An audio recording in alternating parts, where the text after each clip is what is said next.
People are weird about beer. Not so much now, but they used to be. What the hell is Spotted Cow? Beer should have real name like Bud, Miller, Coors.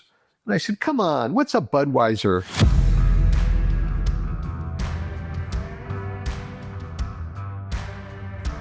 The through line that I've found through a lot of craft places I've talked to is the passion. It's not about the money, not just one distiller or brewer I've talked to at Lamborghini in the backyard, right? And that passion, not only for the product, but the happiness that you get from serving it to people who enjoy your... That's 100% right.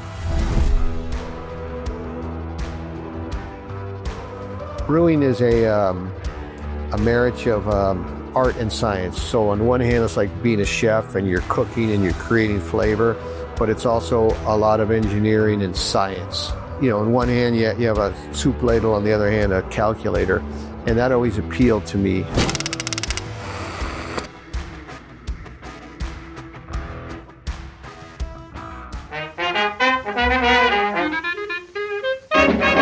I'm Alan Kogan. Join me as I highlight small businesses with interviews on site at distilleries, breweries, and more. My mission is to share the stories of the awesome people behind the craft. Welcome to Crafted Conversations. Thank you for having me here at Glarus. Yeah, no worries. I've drank a lot of your beer. Oh, you're a good man. But I've never been here. And I started this show a few years ago, primarily doing distilleries because I'm a big whiskey nut. I love that side of it. But then I realized, boy, there's a lot of stories to be told with craft beer as well. Or one of my favorite craft beers has always been your Spotted Cow. And obviously, you know how popular it's been. But I'm so excited to be here finally. And thank you. What better reason to come here and record with the owner and founder? So I just, appreciate the product you make. Sure. It's been a large part of my, I don't want to say childhood, 21 and up. Well, we'll go with that. The founder of the brewery is my wife.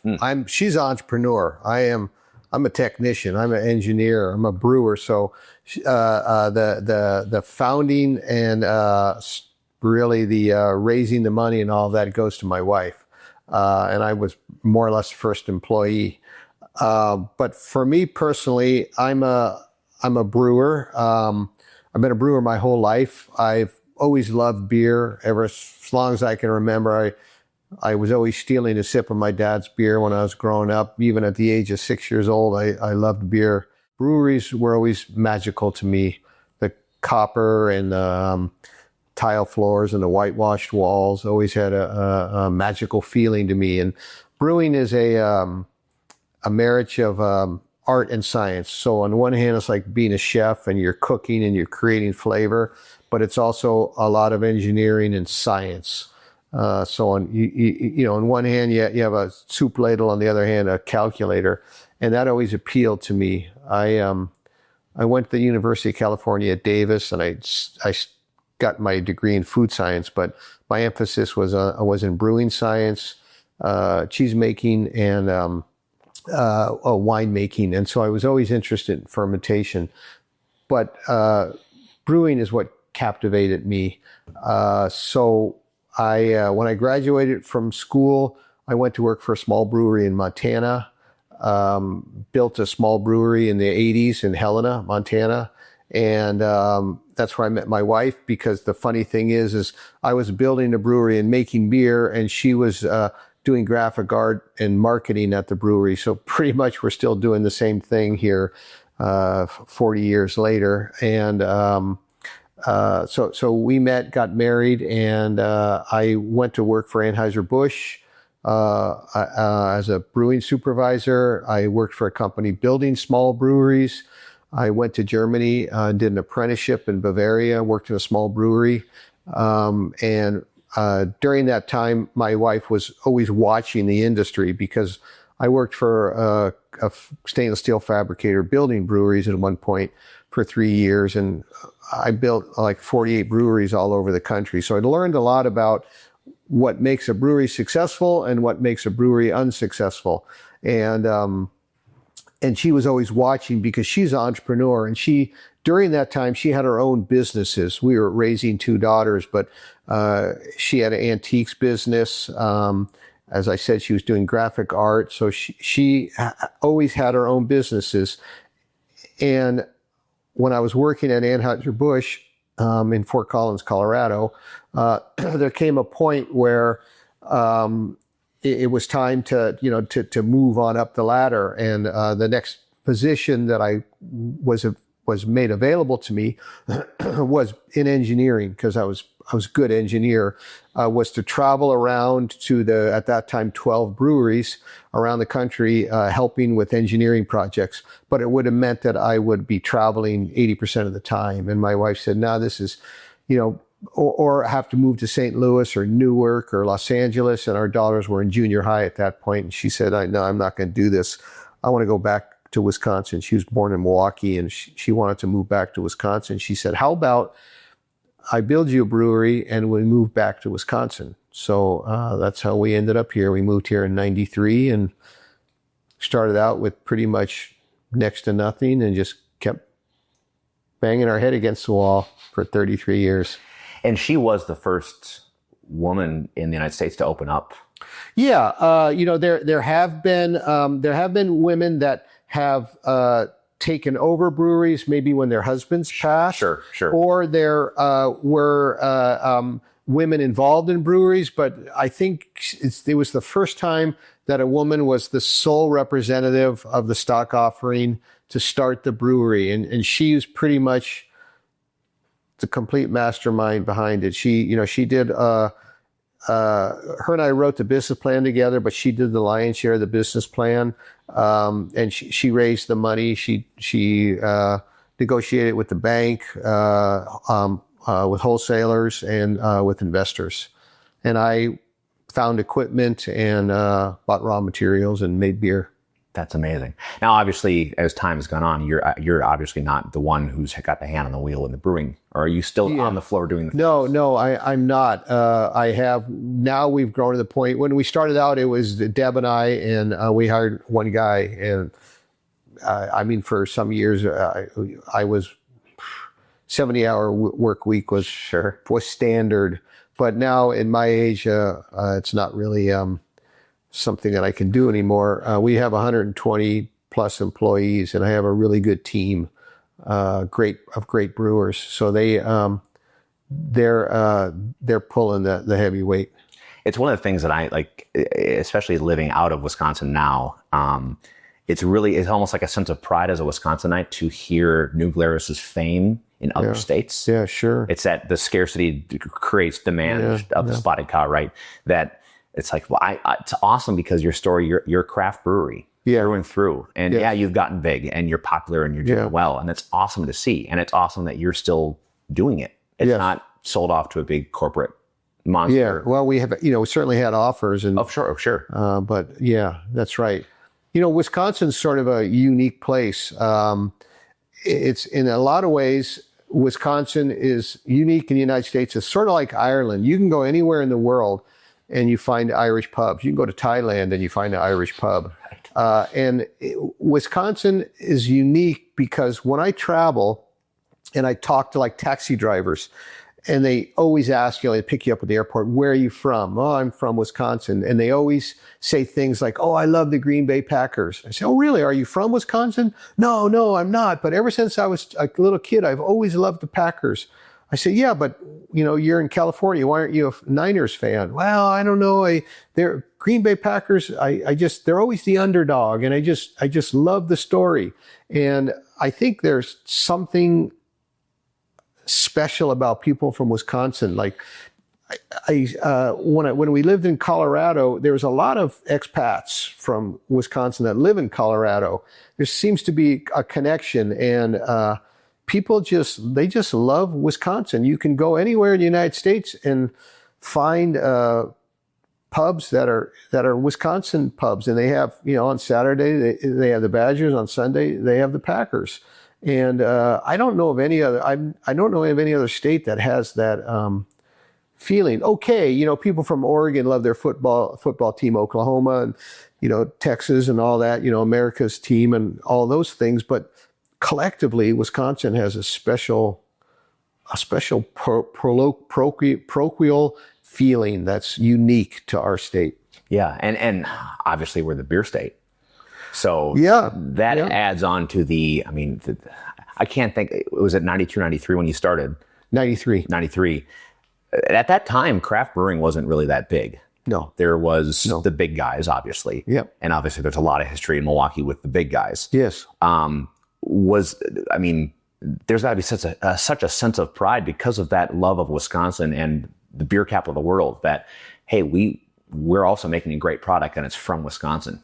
Yeah, I've always, as I said, my wife grew up in Milwaukee, and she tells story, and we were both born in 1960, so she tells stories about listening to her dad and her uncle arguing about who made the best beer. Was it Schlitz or Pabst or Miller or Special X or Blatz? Everybody argued about that. So, and then of course there was small breweries like Walters and Leinenkugel's and Stevens Point. So there's always been like Pennsylvania. There's always been a somewhat of a Germanic culture in Wisconsin, and I've never really thought of us as a as a microbrewery. I've worked in the tiniest breweries and I've worked in the largest brewery in the world, and they're all the same. When I went to work at a large brewery, people said, well, how's it different? I said, it's not. It's all the same. It's just that maybe in a small brewery, you're making 1 brew a day. But at the brewery I worked at, we were making 24 brews a day. So the problems just come more often. But other than that, it's the same. So in my mind, whether you're talking about Miller, Bud, or Spotted Cow, or any of the other craft beers, we're all on we share the same shelf. And so I didn't want to pigeonhole my idea of how we brew beer into being only a craft brewery, because and I think it was the right decision because the market's changing now. Oh, 100%. And it's no longer, when I was young, most of the American large brewers made really, really good beer, or they wouldn't have been in business. However, it was very mild and light, and it wasn't very flavorful. So the reaction was to produce really strongly flavored, high alcoholic beer. But now the pendulum is swinging back to maybe a middle ground. It won't go back to as light as it was in the 70s, but it won't be so impactful as it was, say, in 2010. One of the things I like about the story of craft and the ability of craft, whether it be in distilling or brewing, is that you get to play.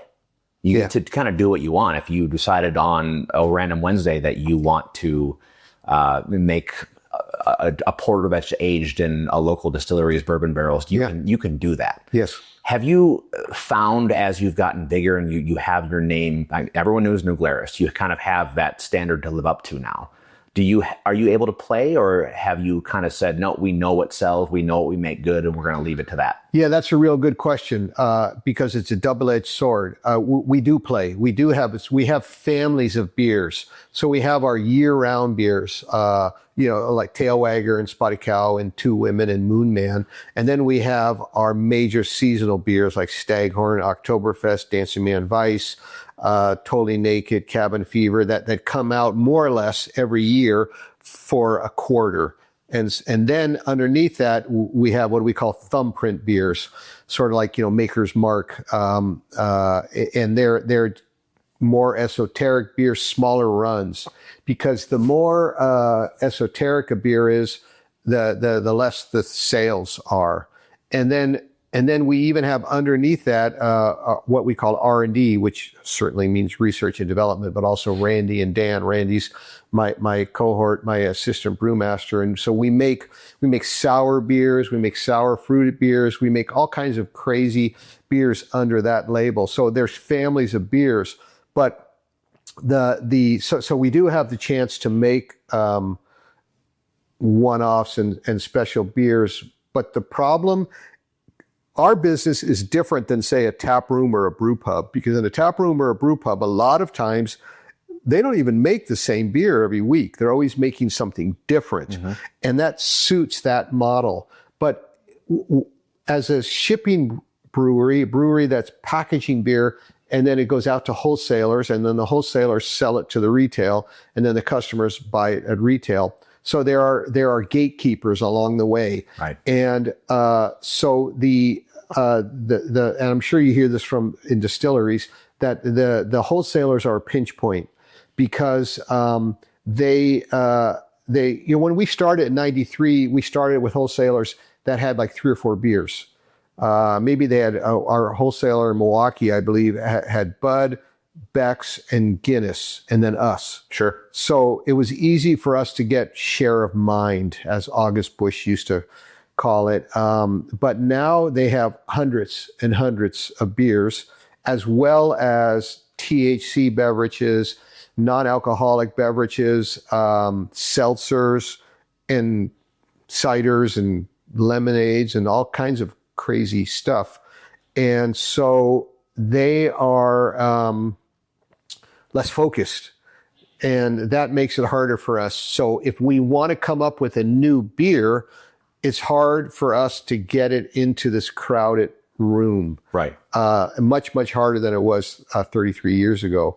So that means that we have to be deliberate in what we put out into the market. So these esoteric R&D beers, we only sell out of the brewery, because they are, they're sour beers. They're beers that are really for the beer geeks. And to try to fight for shelf space through wholesale and retail, and then have the message reach the customer is right now the problem. And wholesalers, the way the laws are written, you can only have one wholesaler. Right. So this means then that it's somewhat anti-competitive in a way, because they're going to do what they're going to do.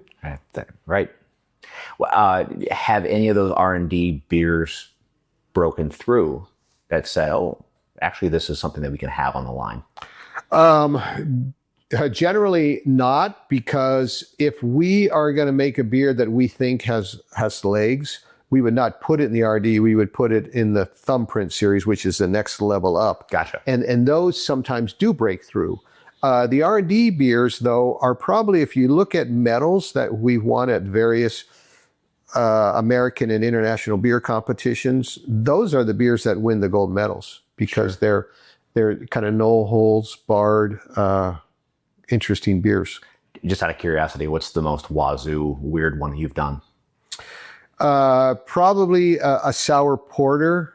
We make a beer called Champ de Blanc that is made with a blend of Wisconsin and New York grapes, white grapes, and a golden ale. Okay. It's a sour beer made in oak tanks. That sounds interesting. Yeah. I'm curious too with, obviously your claim to fame across the States is Spotted Cow. Yep. Everyone thinks your name is Spotted Cow.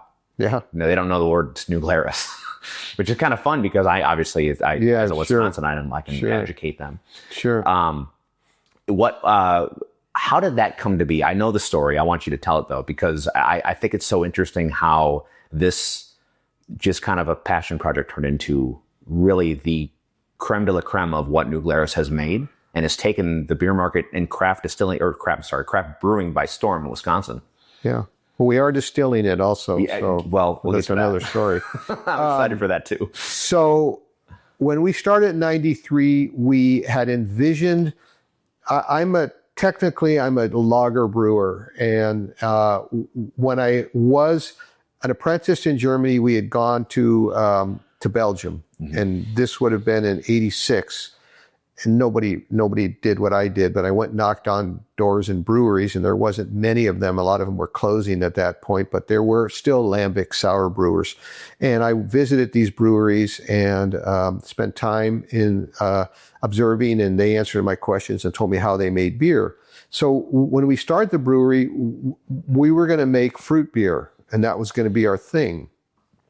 So we came up. I worked 6 years to come up with a recipe for a cherry beer called Belgian Red, and that was going to be our flagship beer. And then also, because I was a lager brewer, our other beer was called Edelpils, which is a German word. I don't know, mean noble pilsner. And so these were our two first beers that we made. Then we made Ufte Bock. And when our first year we opened, I think we sold 199 barrels. I remember that clearly. Now we're at 230,000 barrels. But so we've made hundreds and hundreds of beers. And we're always thinking, we're always making new ideas and tasting foods and wines and other beers and thinking about ideas. And we went to Eagle, Wisconsin, where there's a open air museum, Old World Wisconsin, which is basically a large plot of land out in the country. And this group had gone around the state and collected homesteads that were going to be torn down, log cabins and whatnot. And so they have working homesteads that are actual buildings that represent, say, German immigrants or Yankee immigrants, Norwegian immigrants, and you could walk through these houses, and they have working fields. Maybe they're growing wheat and they're harvesting with horses, and people are dressed in the appropriate costumes, and you walk around and they're cooking.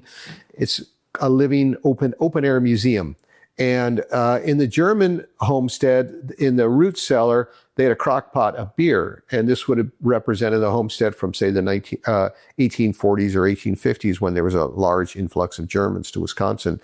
And I thought, wow, that's interesting. I wonder what that beer would have been like in the 1840s. What would farmers have made at home? Mm-hmm. And so I got thinking about what that recipe would be.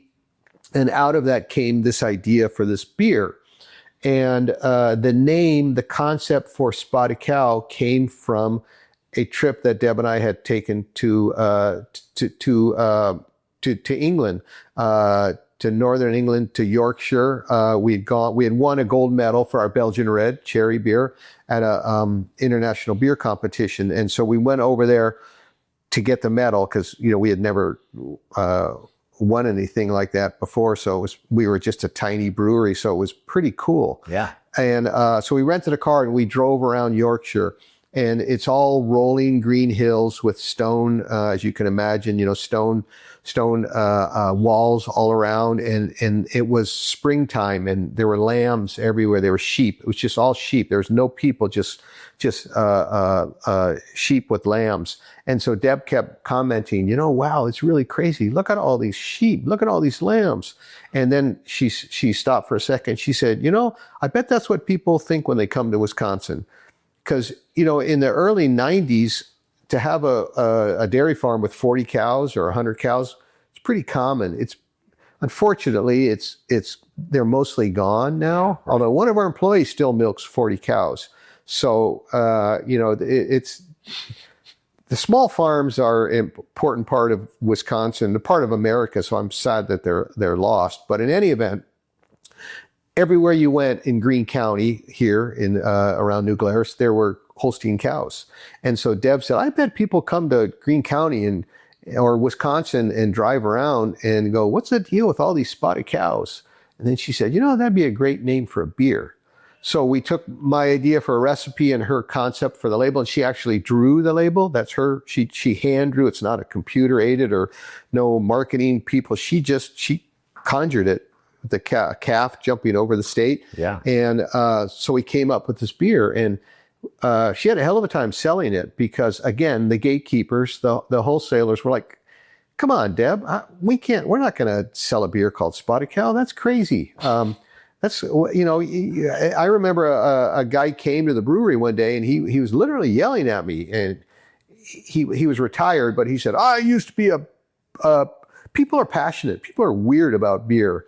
Not so much now, but they used to be. And he was yelling at me, I used to sell beer, and what the hell is Spotted Cow? Beer should have real name like Bud, Miller, Coors. And I said, come on, what's a Budweiser? I mean, what's that mean? So that was the kind of the world that we were birthing this beer into. And so Deb was like, I remember we'd sit at dinner. She said, I think this beer has legs. We're going to do it anyways. But it was an uphill battle to get buy-in. Sure. And it just little by little, it just kept growing. And it's not like we did anything special. We just, all of our beers, we love all of our beers, and we put them out in the market, and they either sell or they don't, because we really don't do any marketing. Hey y'all, Alan Kogan here with Crafted Conversations.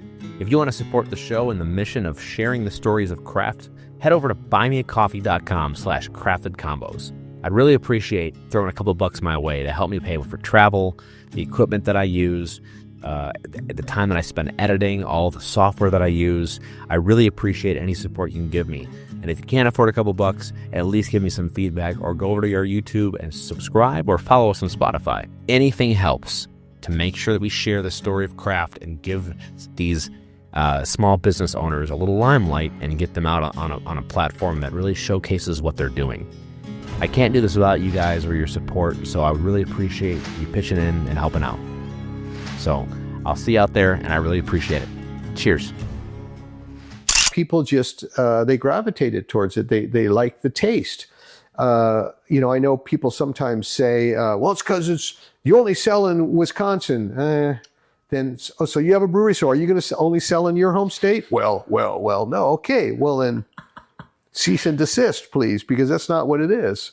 Or people say, oh, because it's the name. It's got a cutesy name. There's a lot of people that have had cutesy names, and there's something special about that, a convergence of the label design, the iconography, and the taste of the beer. That I think it speaks to people, because beer should be drinkable. It needs to be complex, but it needs to have drinkability, and that's a word that brewers use a lot. And it's maybe not something that people think about, but brewers try to make beer that people can drink. Right. So what that means is sometimes you have a beer and you say, wow, that's really impactful. You get through a half a pint and you're kind of laboring, and you get through the pint and you're like, you know what? I think I'm done. As opposed to you get through the pint and you're disappointed that you're at the bottom of the glass, or it goes down so fast that you feel like maybe there's a crack in the glass. And that's drinkability. And that's so if you look at, say, the national shippers, the big breweries, the lighter beers, they have drinkability because they're very light. And then if you look at some of the big IPAs, they have complexity, but it's a labor to get through a pint. Right. If you can marriage drinkability and complexity in a beer, I think that's the holy grail of what brewers want. And Spotted Cow, I think, hits that mark. That somebody who drinks full flavored, heavy craft beer will enjoy it, and somebody who drinks a light beer, light American lager, also can appreciate it. And so that's not so easy. Definitionally, what is Spotted Cow? I don't like this question. It's fair. It's fine that you asked it. So I don't mean it in that way, but it's sort of like, if you ask a musician, well, what type of music is this? Yeah. Is like the real answer is, I don't know. It's mine. It's my beer. That's a good answer. But what we describe it as is a Wisconsin farmhouse ale, because it was invented it was a concept came from a visit to a Germanic farmhouse in Wisconsin.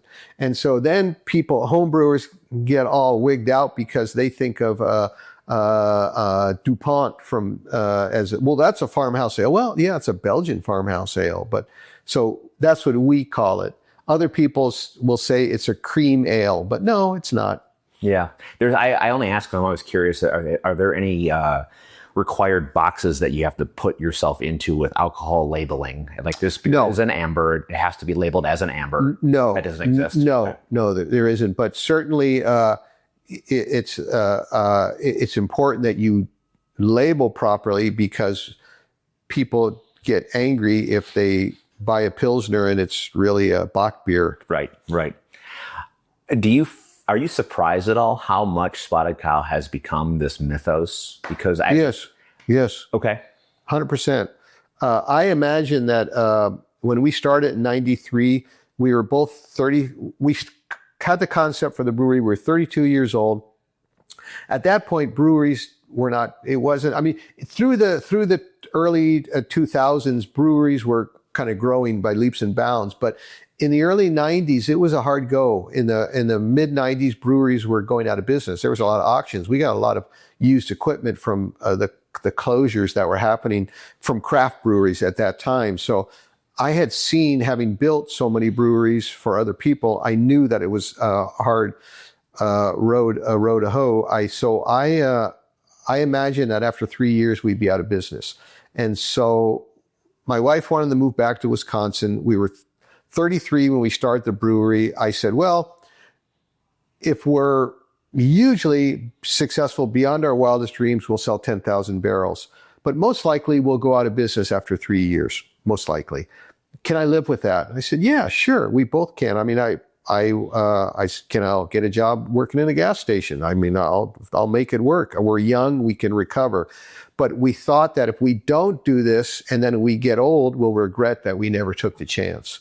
So there's no way that it's kind of just almost like the way to say it, the word would be, this befell us, happened to us. Yeah.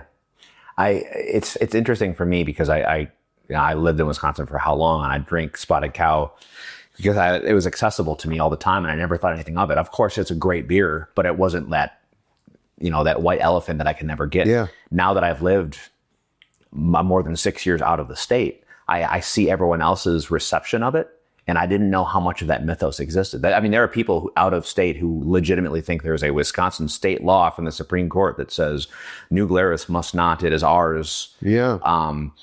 It's such an interesting dynamic, and I love to bring Spotted Cow to a party in North Carolina. It's so fun for me.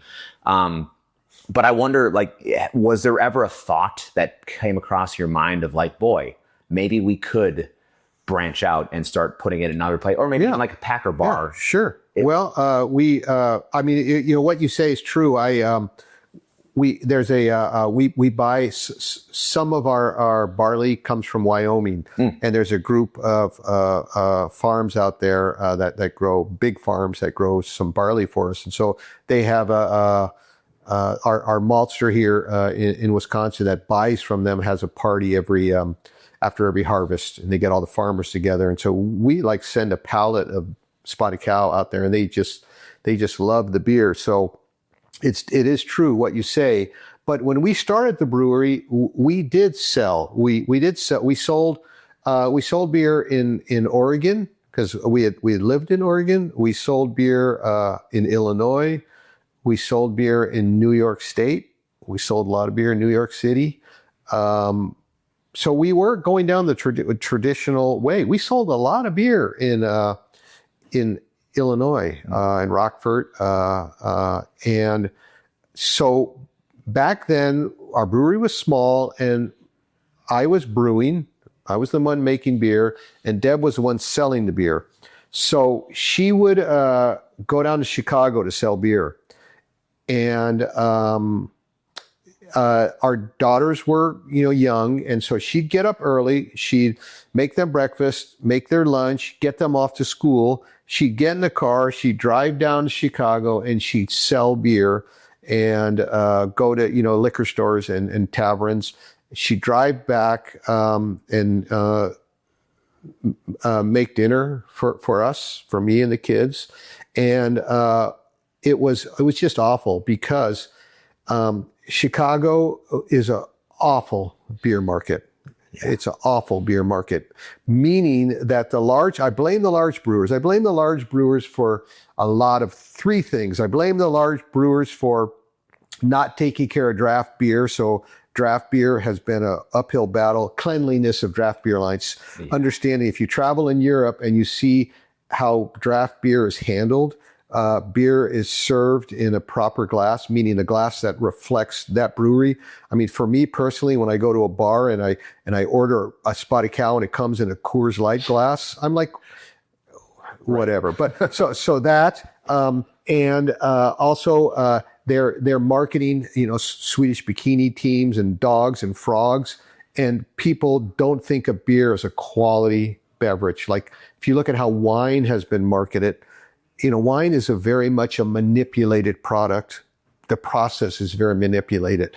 Beer is a pretty pure and simple process, but people don't know it because the vintners have done a wonderful job of presenting themselves with, straw hats and coveralls, walking through grapevines, and we've done dogs and frogs and women in bikinis.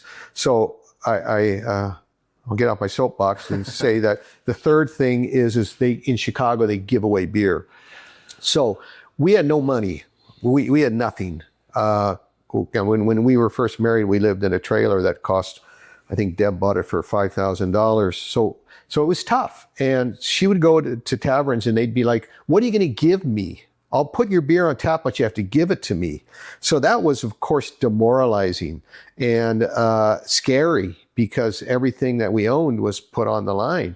And she said one day she came home and the business was doing well. It was growing. And to add capacity is extremely expensive. And I was trying to figure out how am I going to add tanks. We were buying used dairy equipment at that time and auctions. We would buy equipment. So we were, piecemealing together a growing brewery. And she came back and she said, I'm so tired of going to Chicago. I'm thinking that let's pull out of Illinois. Let's pull out of everything and just sell in Wisconsin. And I said, that would be great because then I won't have to keep adding on to the brewery. So we have enough capacity to fill our market because at that point we would have run out of beer to, feed New York and Oregon and Illinois. And so she said, I'm thinking this is going to be a good idea. And no one had ever done that. The wholesalers in Illinois threatened to sue us. The chattering class, the beer writers were like, what the hell are you doing? Chicago is the second biggest beer market in the country. You're committing business suicide. Why are you doing this?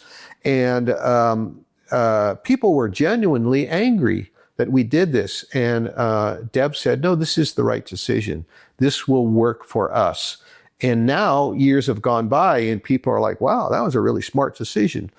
But when she did it, it was, there was a lot of people. I had brewers, iconic, well-known owners of breweries call me up and say, why are you doing this? This is a mistake. You're going to regret this because once you pull out, it's going to be hard to go back. So you shouldn't do this. And Deb's, nah, it's the right decision for us. I'd say it worked out. It did. It did. It did. I also, with how the market has been for distilling and brewing right now, own your corner of the market, own 100%. Your home needs to be everyone's motto. And I think I was talking to Central Standard in Milwaukee, and they got an offer for some Packers bar in Arizona to get their RTD brandy old fashions, and they turned it down because that's going to be such a large production that we just can't fulfill, and we're going to get too big for our britches. And as much as I would love as a Wisconsinite to go to any Packers bar in no matter what state it is and have a spotted cow on tap, yes, I almost prefer the Scarcity because it makes it more special. Yeah. Well, if we were to do that, well, certainly we could. There's no reason. There's no legal reason. There's no, I mean, certainly you pay $200 to the state to be licensed. It's nothing. Yeah, right. But then you have to have wholesalers. Yeah. We're getting back to the pinch point. You have to communicate. You have to sell to the wholesalers, to the retailers, and all of a sudden your business changes. So it's almost the analogy that I would use is that if I had a restaurant and the restaurant was doing well and it was economically viable and it was well regarded and the business was good and you were doing well, husband and wife restaurant, you need to franchise this. No. Why? It's not my business. My business is selling beer. Our idea is to sell beer to our friends in Wisconsin. And one thing about our business is 33 years, we haven't varied from that goal. We've just stayed in that lane to make the best beer that we can, to sell it for a good price, to take care of our employees, take care of our community, and take care of our investors, and do the best we can with what we have. I mean, it's sort of like if you have you got two kids and people say, oh, your kids are well behaved. Why don't you have 20 of them? No. It's not what I'm interested in doing. Right. Because think of what happens if we were to sell I see some of the iconic American craft beer, and I travel. I go to Temple Bar in Dublin, and I see craft beer from iconic American craft breweries on tap. Sure. I've gone to the Virgin Islands, to St. John, and I see craft beer on tap.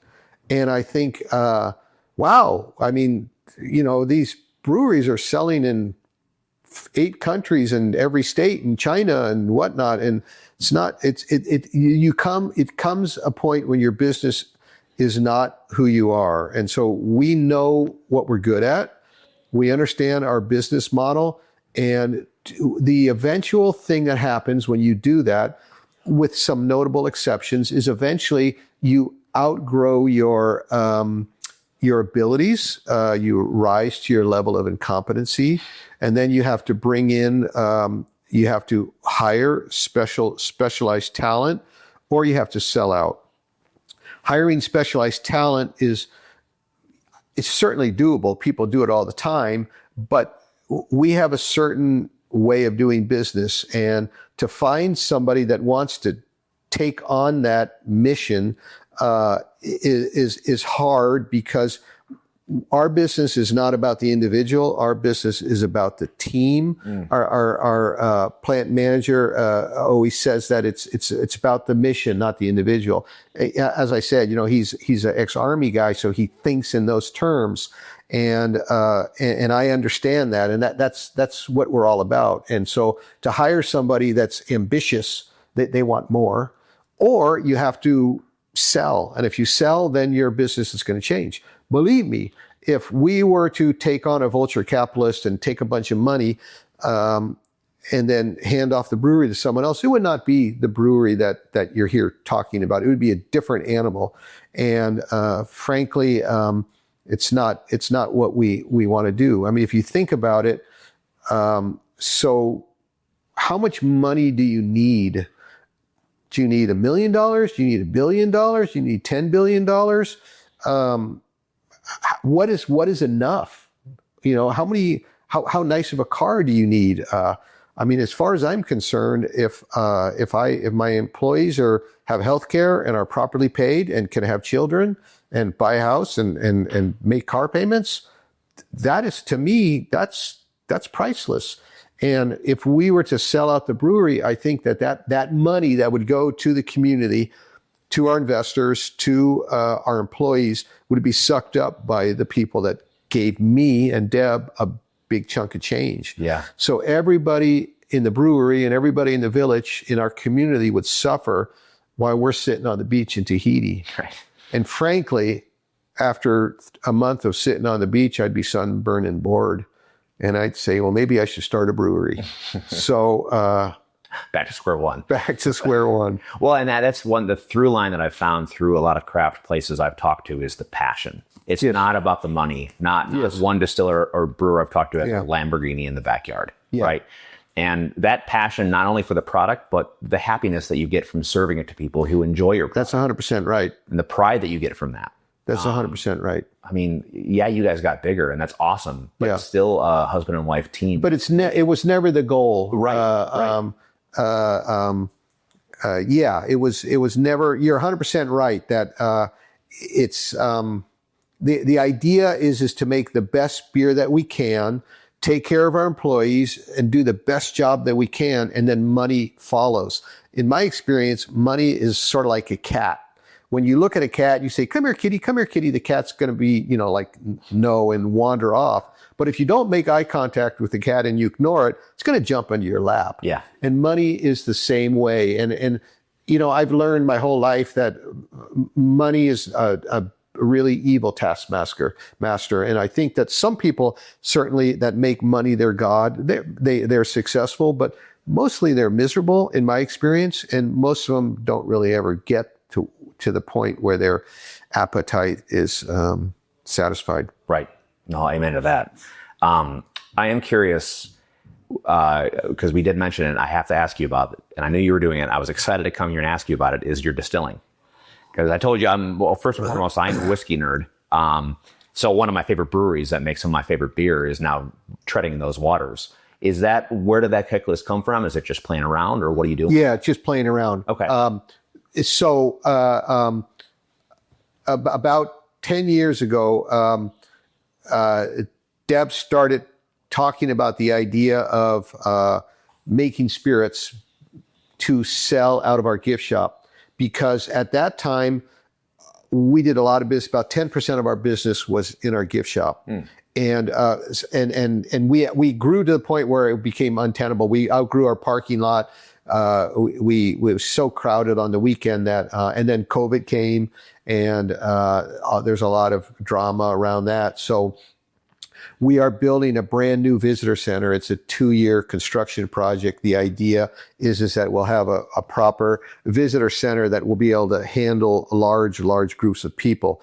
And I know that my daughter is an architect, and my wife spent a lot of time like looking around Disney World, and because Disney World is the king of how to move large groups of people around efficiently and pleasantly. So they studied and designed this gift shop that we're building. But the idea was to have spirits that would accent the beer. And so when people come to the brewery, they could buy the spirit. And I mentioned the pinch point of wholesaling, and we had zero interest in entering that market again because it's tough. And there's certainly lots and lots of really good spirits out in the world. And so the idea was we would sell spirits out of our gift shop. And we will when this is done in 2027. It's been 1 year into construction. It's a huge project. So for the last 8 years, we've been making spirits. And so we have a recipe for some white spirits that don't really require aging, and they're flavored spirits.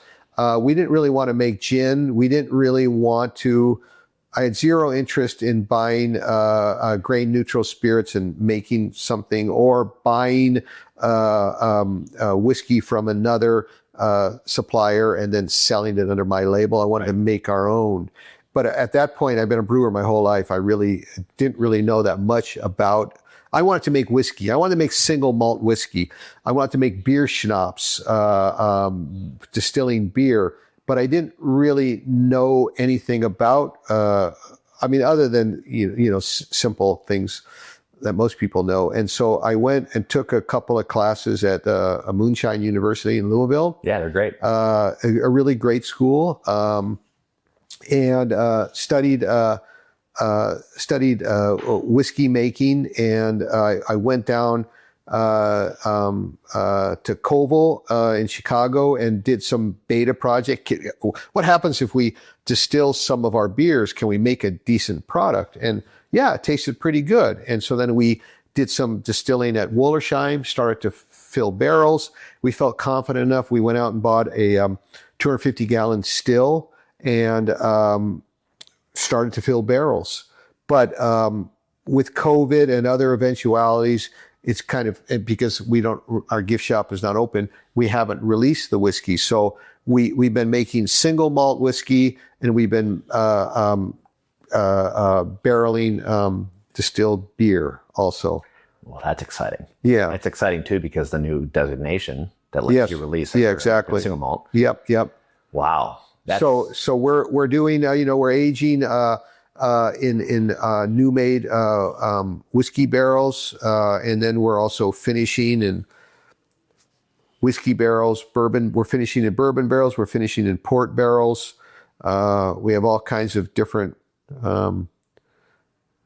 finishing barrels that we're going through, and we're starting to get close to having to release it.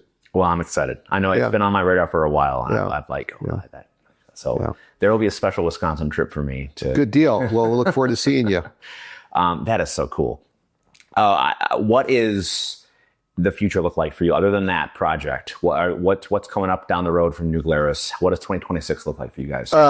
It's going to be basically, when people ask me that, it's always pretty much more of the same. Sure. We have a new beer, Tailwagger, which is an amber ale. when we started in '93, amber ales and amber lagers were sort of the craft beer standard. Yeah. And then that went away. And but I think amber ales and amber lagers suit the Wisconsin taste.